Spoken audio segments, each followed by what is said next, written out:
Hey guys, Jay here and welcome back to another video. Guys, I'm excited because today we're going to be checking out the new weapon mastery system and specifically the build that I'm going to be trying to go for when these new masteries drop to us on global. So if you're interested in that, this video is for you. I'm going to try to break this down as concise as possible, but we're also going to have some discussion too because I think it's pretty valuable to talk about my thought process as why I'm choosing the things I am, and then also to give you guys, some tips too when you're building your own weapon masteries too.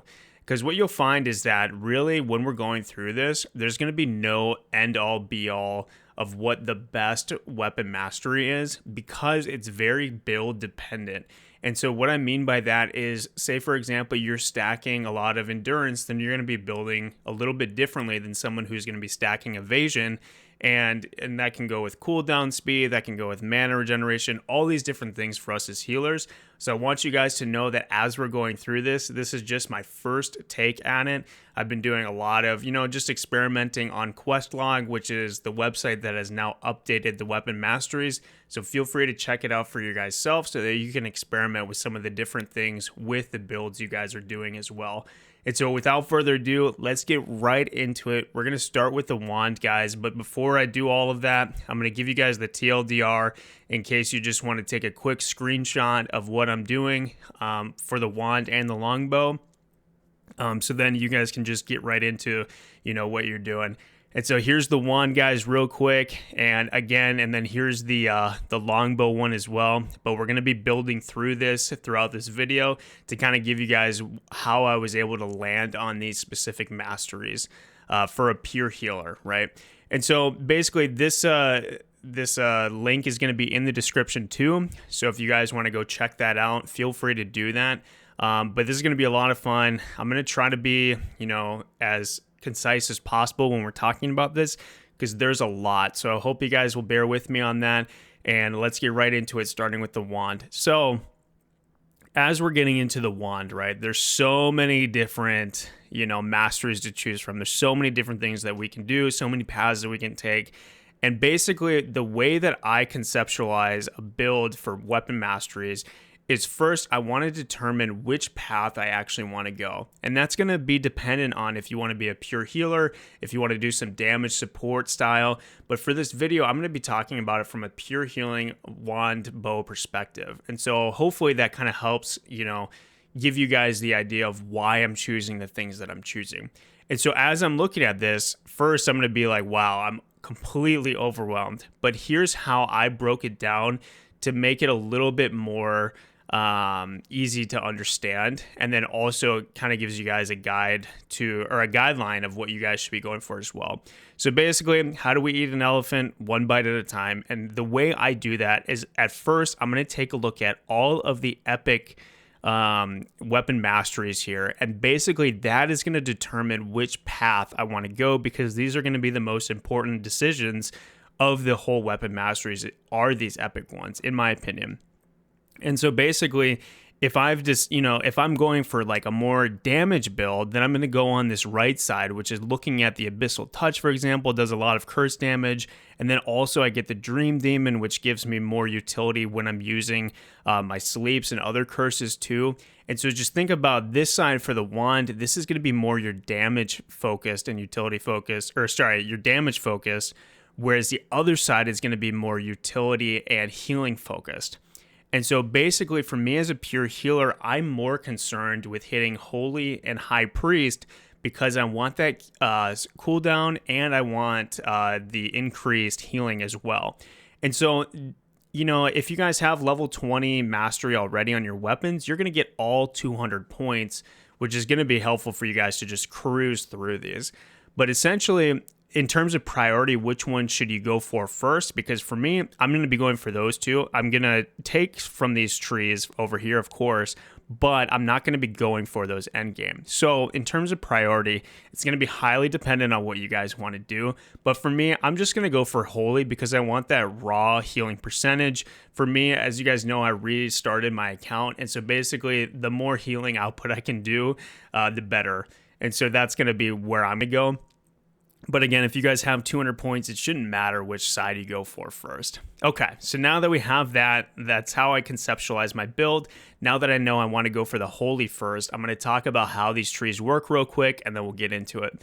And so basically how they work is if you hover over one of them, it'll show you basically, or excuse me, I'm going to back up just a little bit. You'll see like they have each of these rings, right?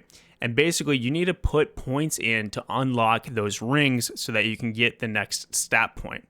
And if you look north, south, east, and west, you'll also get ones that cross over into the other one. So for example, we see the purple one, which is that hammer, which again, I don't really know. I think it's utility and defense. Yeah, so this is the utility symbol.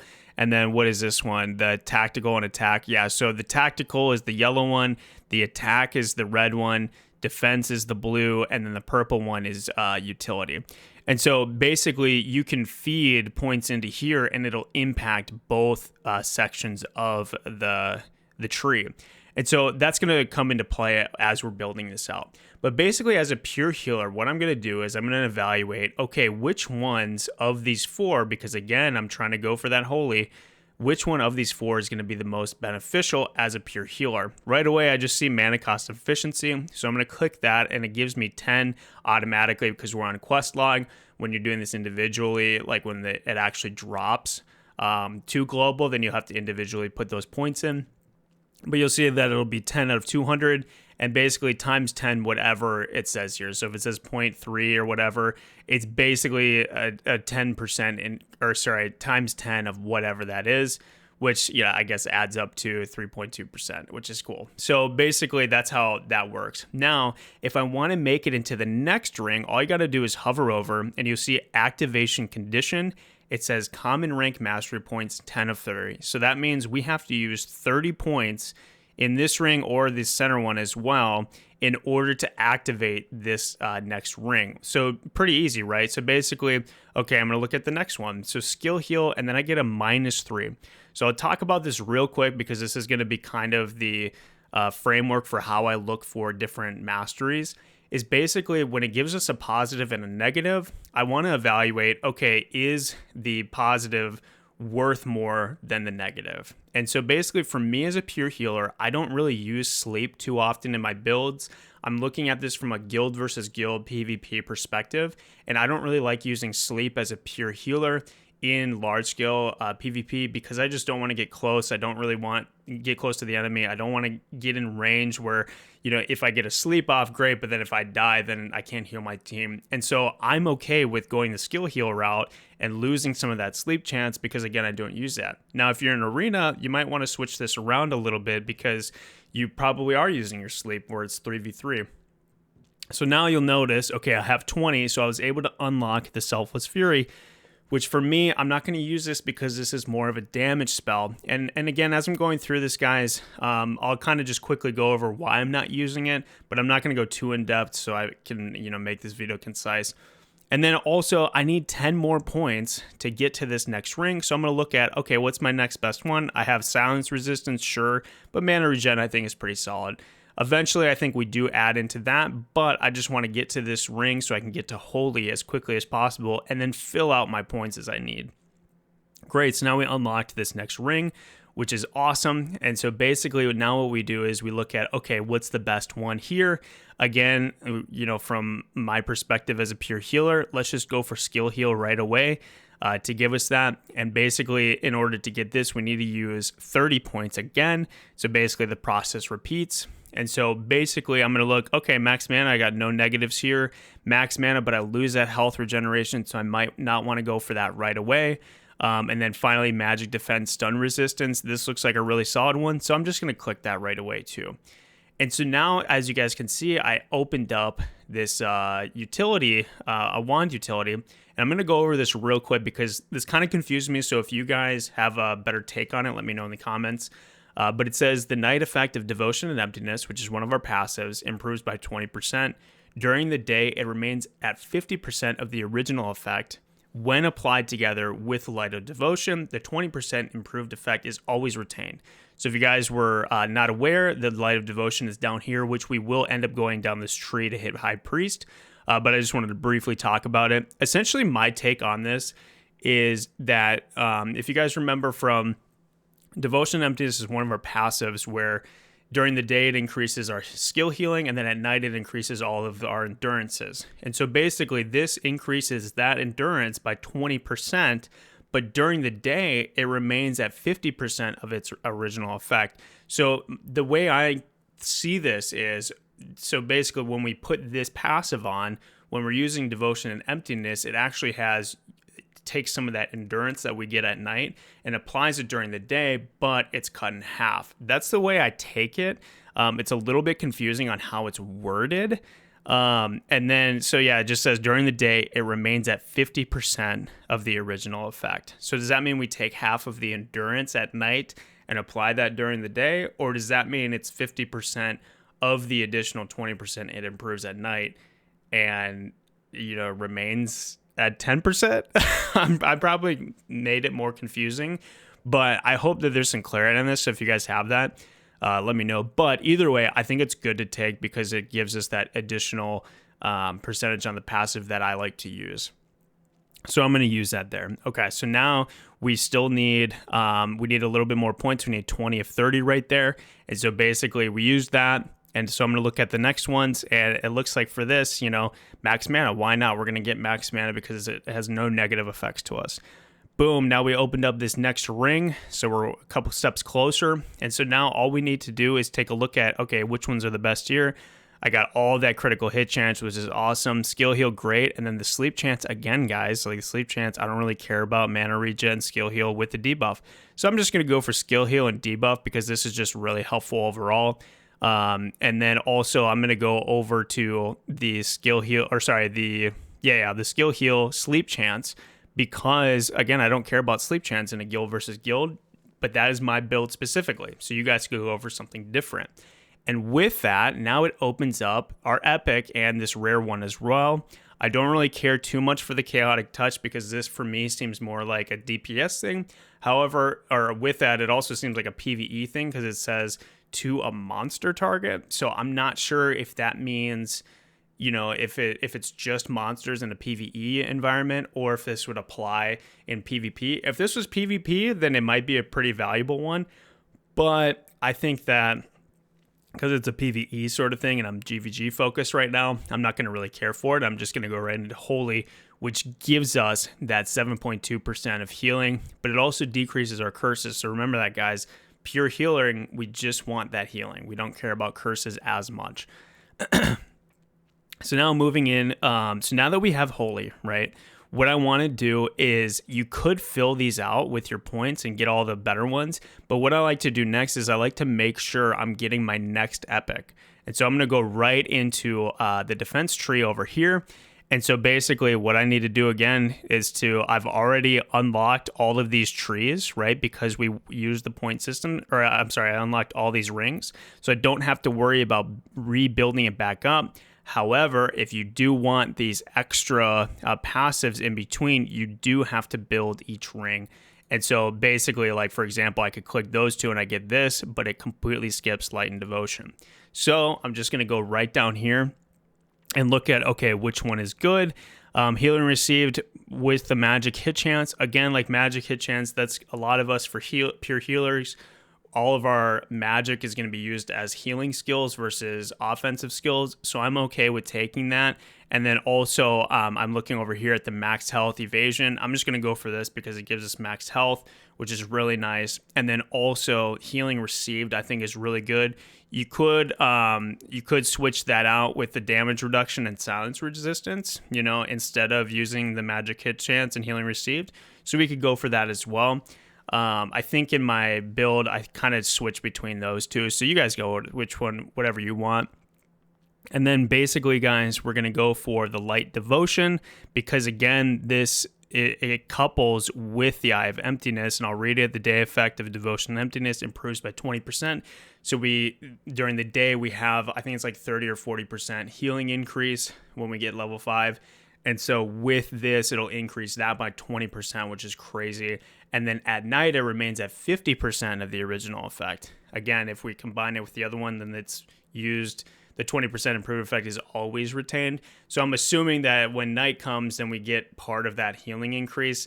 But again, I'm not 100% sure. So if you guys know, that'd be great if you could help me out. So boom, we got that.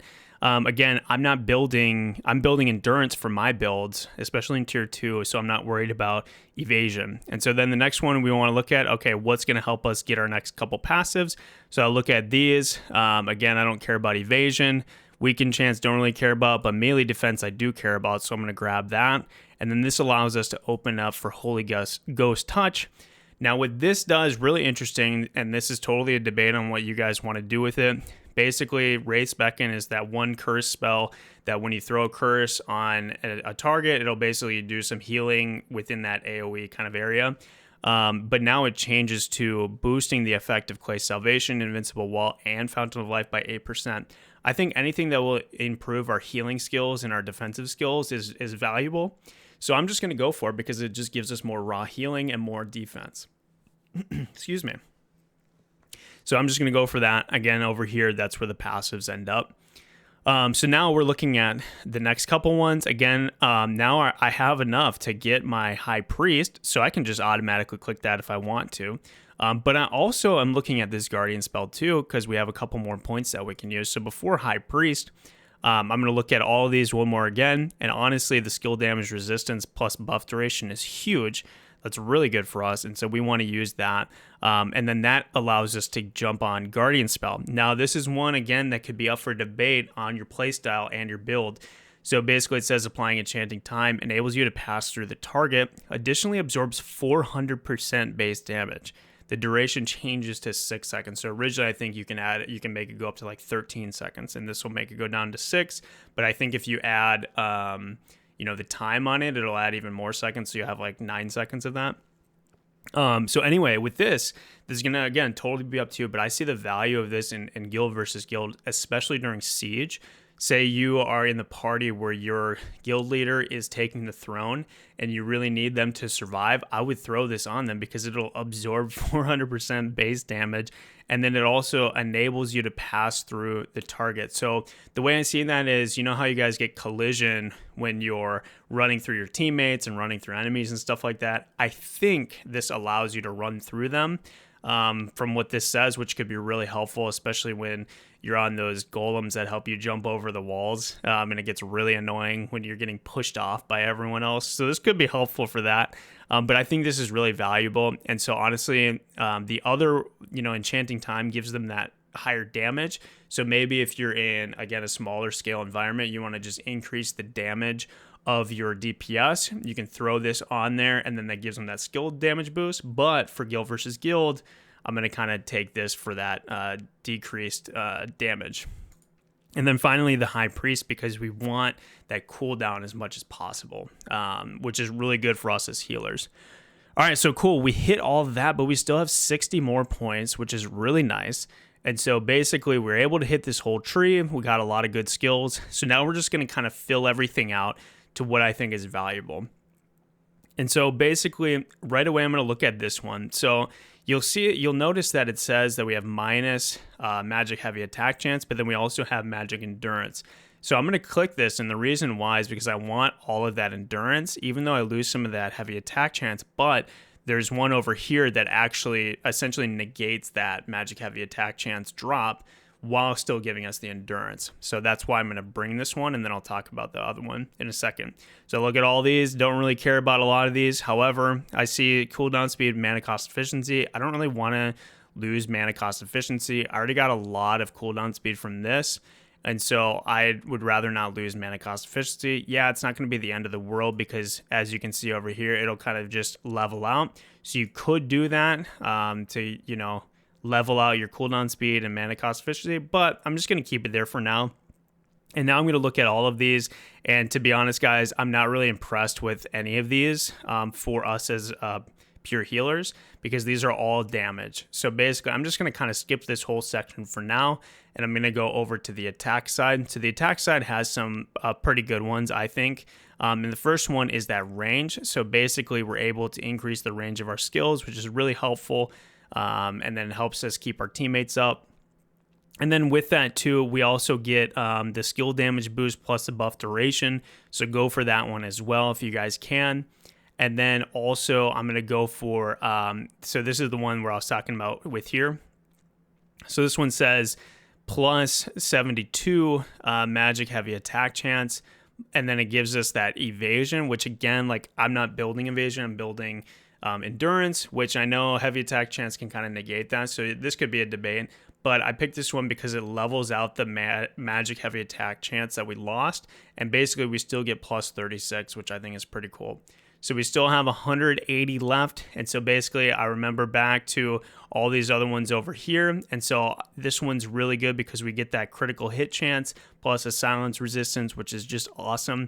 I'm looking at the rest of these, and these are more, again, damage type spells. So I don't really care too much for them. You can just look at them yourself, and if you want to use them, great. And then basically your last one, you know, I like more mana regen. Again, you could go for this cooldown speed to give you increased cooldown speed. You will lose a little bit of your mana cost efficiency, but honestly, this one wouldn't be the end of the world. You could switch out that with mana regen too. So, I mean, it's up to you guys, however you want to do it. But I always like getting more cooldown speed, but I also like getting more mana regen. So, I mean, this one totally going to be up to you guys on how you want to do it. I'll just leave it at the cooldown speed for now. Because again, we have that mana cost efficiency at 1.2% after the fact. So we're still gaining mana cost efficiency, but we're also gaining cooldown speed. So the trade-off, I think, works. But yeah, guys, so that is 200 of 200. And so basically, I hope that helped you guys out with my wand. And so basically, again, I'll throw that up there. And then we're going to go right into the longbow. So I apologize that this video is long. I honestly, I might make this into 2 videos too, so that you guys can kind of digest it one after the other. So I think that's what I'm going to actually end up doing. So yeah, guys, so this is my wand setup, but I'm going to make a second video that's going to go over the longbow more in depth. But again, I'll have the TLDR of the screenshots at the very beginning of the video, and then also click the link below. But yeah, guys, this is the wand one, and I'll see you in the next one where we take a look at the longbow.